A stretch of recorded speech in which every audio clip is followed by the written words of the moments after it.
Kylie Chare may chike about Don Bell?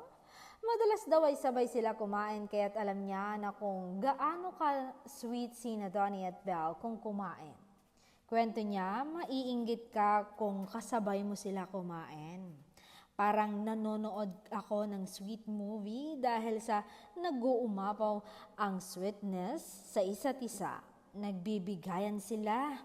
Itong si Donnie, napaka-lover boy. Sabi niya, tikman mo ting, tapos susubuan na niya. Tila, hindi na ako makakain dahil sa mga pinaggagawa nila sa harapan ko.